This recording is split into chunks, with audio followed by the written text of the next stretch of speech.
Hello and welcome to Coyote News, the best news outlet there could possibly ever be. Please enjoy our next broadcast. Good evening, everyone. My name is Wyatt Booth. And my name's Nation. And today we are discussing this year's Coachella Valley Music and Art Festival. This year's festival had a number of anomalies throughout the night. There were a total of 203 arrests over the 2 weekends. The cause of the arrest was mainly due to drug intake and fake IDs, occasionally exacerbating the situation, causing retaliation and aggression. Later that night, there was some discrepancy about a car accident killing 3 people. They are still unsure of the actual cause of the crash, and it is still under investigation. What they do know is it was a wrong-way traffic, which is causing the collision. There was also lots of talk about Justin Bieber's performance, where he played YouTube videos, singing along to, and dancing with his songs. There have been many coherent statements about how his idea for this show was most likely behind the fact that he grew up surrounded by technology and so much fame, but is candid that it was an unusual performance. In a more serious manner, there is also heartbreaking news of a tragic injury at the festival. This catastrophic event is causing a lot of commotion. A lady was standing in the audience viewing the festival when a light fixture fell and split her head open. When people who were standing near began to signal the medical crew and began to pick her up and help her over. It is yet to be said if she is well, but even so, the situation is still in need of dire action. We will now be interviewing a fellow friend of mine who has his own opinion about Justin Bieber's performance. I'm Wyatt Booth, and I'm here with Lily Booth. There's been a lot of discrepancy about Justin Bieber's performance at Coachella and it not being up to the Coachella standards. What are your thoughts on the matter? I think that Justin Bieber is a good enough artist to where he can do a performance like that and it still be a good performance. And I think that since he's been gone for so long, it was a good way to get him back into the swing of things. Thank you for your answer and your time. New e-bike laws have taken effect, dividing e-bikes into 3 classes based on speed. Slower e-bikes can use city paths, while the fastest are limited to roads. Helmets are now required for riders under 18, and all e-bikes must have lights and reflectors. Officials hope these changes will boost safety for everyone. Stay tuned for more updates. Good afternoon. A man has died after jumping from Fossil Creek waterfalls in northern Arizona. Officials say he jumped from a rocky ledge, never resurfaced, and was later pulled from the water by rescue crews. The victim's name had not been released, and authorities are investigating whether strong currents or slippery rocks had played a role. Officials remind visitors that Fossil Creek can be dangerous and urge everyone to avoid risky jumps. Please follow safety signs and stay tuned for more. We are now getting live footage of this incident.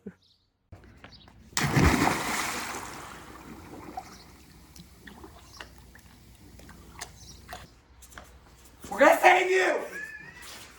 Gotta stay in there! After 20 years of meticulous work, effort, and art design, I have and my team have developed the Koosh. Our Koosh has been meticulously bioengineered to survive in any habitat. After many years, we have designed what we call the Aqua Koosh in its natural habitat. I don't know. These are turf terrarium Koosh. They breathe oxygen just like you and me. They can even survive in space. These are the Koosh boulders in its rocky mountainous terrarium. It can survive up to 3,000 feet of elevation. This is their Arctic terrarium, and they can survive up to -10 degrees. We have also discovered that the Koosh can survive in extreme heats, up to 9,732 degrees Celsius.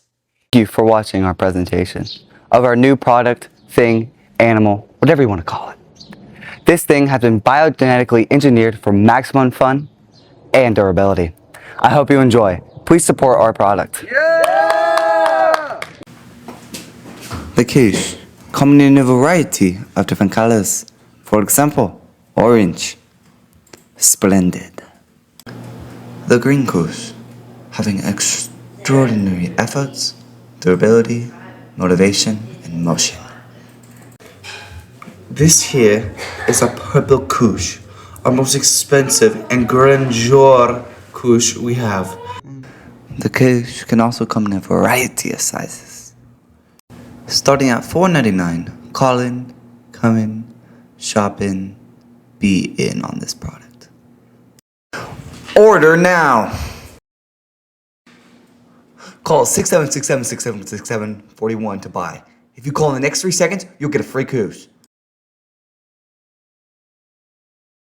Good evening, I'm Mylan Burnham reporting from Coyote News. Today we'll give you an update on the Ballantines family's comprehensive plan to relocate the Big Ten cotton gin. Not only the cotton gin, but also many other businesses, including the Americano Ammunition and Coffee, one of the Ballantine businesses, Sweet Creek Boutique, which is moving to Ellsworth Road in downtown Queen Creek, Marzitas Pupusas, and MDI Rock. These businesses are being replaced by a QT gas station, a decision that was not arbitrary. The Ballantine family is working to advocate for the cotton gin rather than have it closed. However, many challenges could exacerbate the difficulty of saving the business. Town officials say the project follows normal procedures. The Ballantine family says they need the public's help. They're asking for donations and volunteers to help take apart the building, as the effort may set a precedent for preserving local history. As the situation continues, it may affect how Queen Creek handles growth while also keeping its history. I'm Mylan Burnham reporting on this local history. Good evening, everyone. My name is Nation Carbonero. After over half a century, we have sent astronauts to circle the moon, and they are finally back on Earth, now going to Wyatt Booth. I'm Wyatt Booth, and today we are discussing the latest news on the Artemis launch. For Reed, Victor, Christina, and Jeremy, the precedent of landing was joyful and exciting for the astronauts. During their mission, they traveled a total of 694,481 miles, setting the world record for the farthest distance of human travel ever.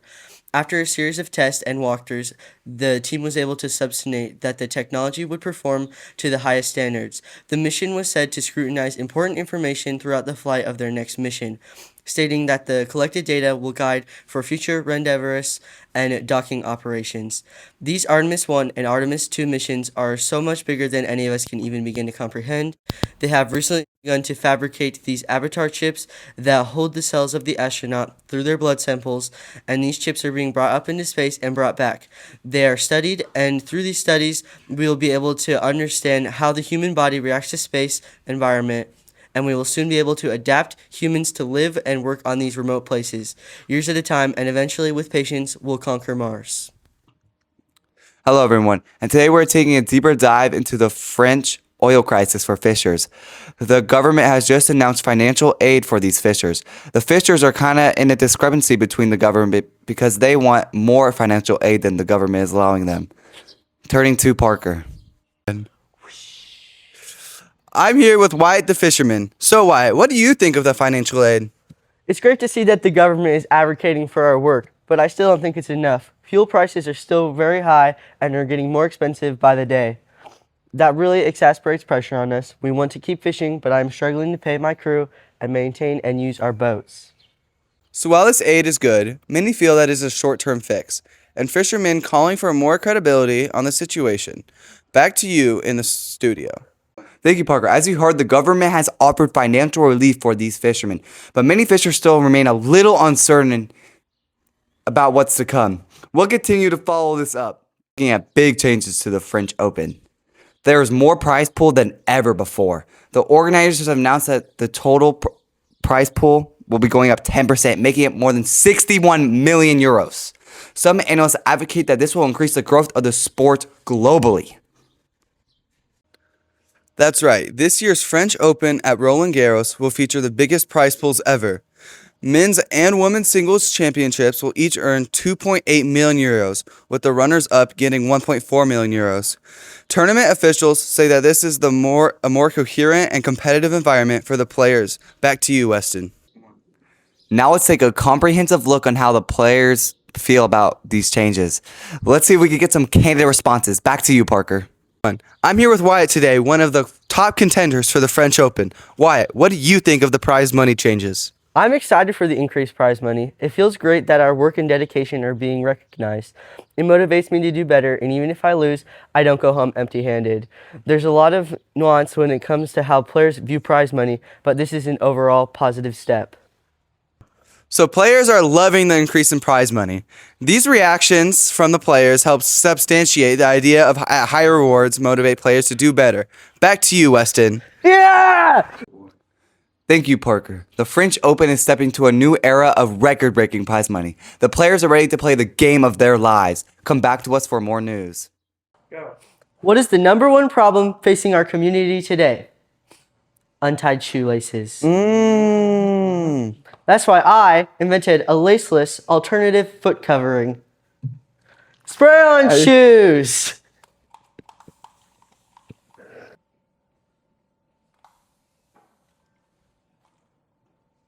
How you gonna take them off, nerd? You try to be smart, but that's lame. Yes. Why would you ever want to wear regular shoes ever again? Our shoes have been designed for maximum comfort and affordability.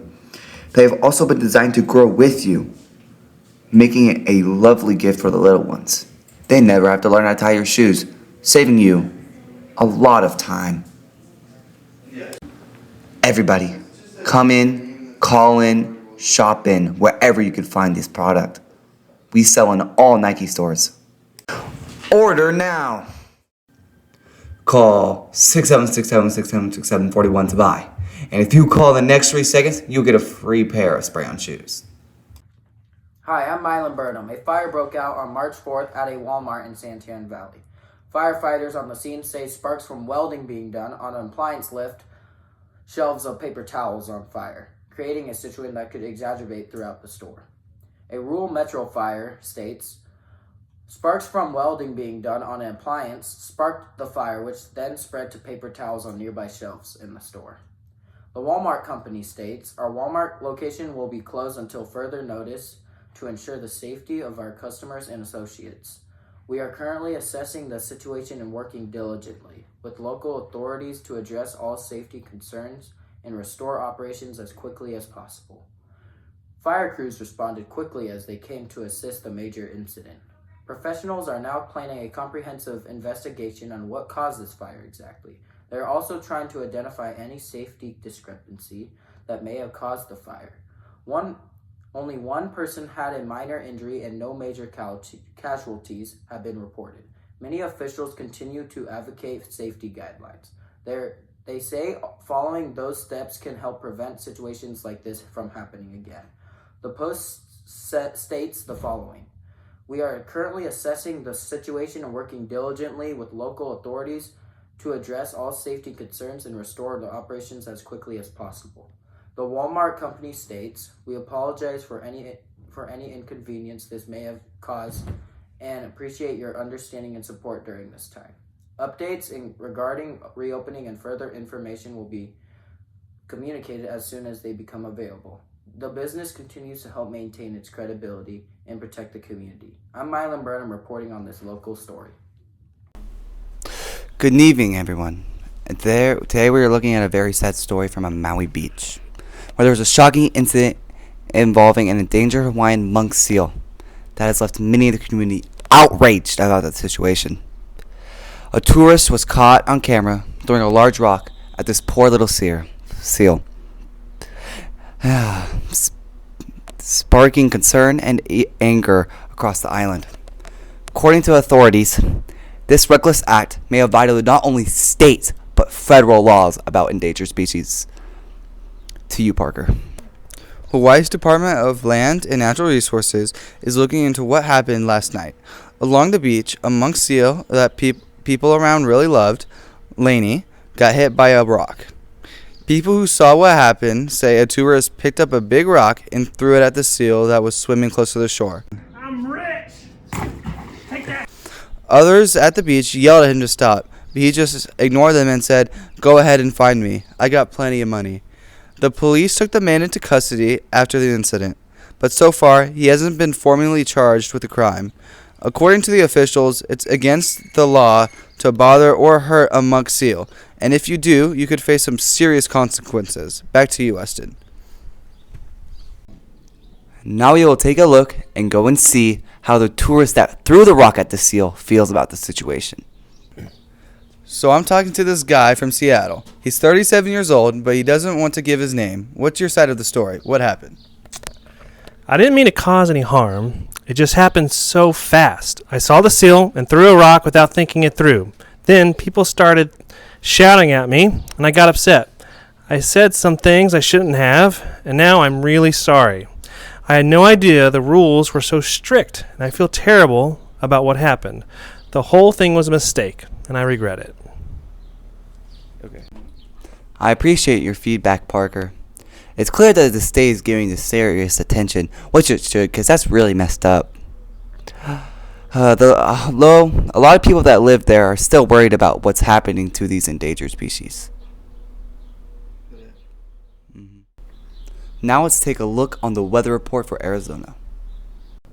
Thanks, Weston. All right, guys, if you're out and about this weekend in Phoenix, let's just give you a shot of the weather. This is our Skycam view over Phoenix. You can see we have some clouds, a little storm rolling through, but nothing to worry about. It won't be too bad. You guys can still get out there, out and about, and have no problems. It is a little chilly. The degrees today is out there 65 degrees. So for us Phoenicians, bundle up. It can be kind of chilly.